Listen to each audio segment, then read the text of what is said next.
Ассаламу алейкум, урматтуу биздин Тез кабар каналыбыздын көрүүчүлөрү, жалпы эле катталуучулар. Эсиңиздерде болсо биз мурда күнү видео киргизгенбиз, анда үшүк жүрөт дешти, көчөттөрдү жылууладык деп.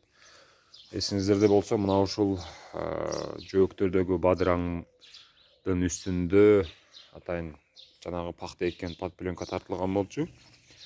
Кудайга шүгүр, үшүк урган жок.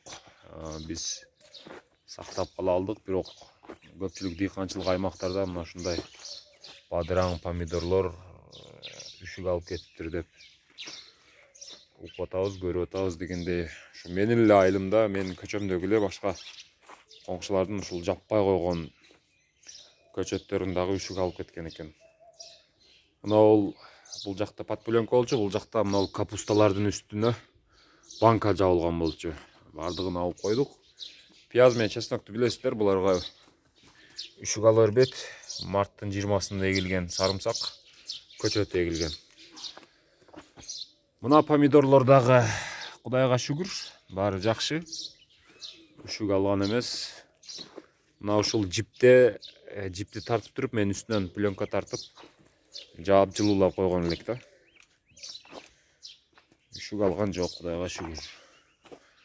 Мен жанагы видеода айткам да, мурунку видеодочу, Кудай сактанганда сактайм деген депчи. Ошон үчүн болушунча сактанганга аракет кылдык. Мына көчөттөр адаттагыдай, кадимкидей өсүштү, улантып атат.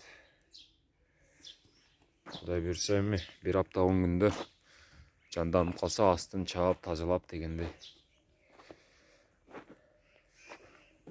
Бул жерде алалары бар. Ушундай жипти тартып туруп эле мен пленканы жаап, топурак менен бекитип койгонмун, эки бетинен тең. Ал эми бул жакта болгарскийлер.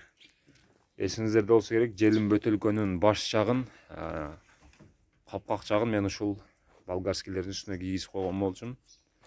Булар дагы кудайга шүгүр сол.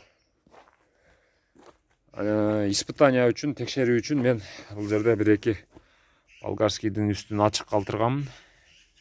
Нол. Бул үшүк уруп кеткен, көрдүңүздөрбү? Эми чын эле үшүк урабы, жокпу деп ошо бир-экөөнү текшериш үчүн калтырган болчубуз да. Бул жерде дагы бирөө бар.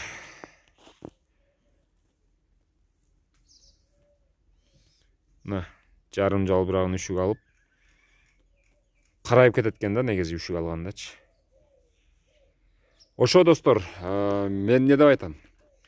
Ушундай ÖKM тарабынан эскертүү берилгенде, синоптиктер тарабынан эскертүүлөр берилгенде, зээрикпестен, эринбестен, демек баарыбыз көчөттөрдү жылуулап, сактануу эрежелерин, коргонуу эрежелерин аткарышыбыз керек.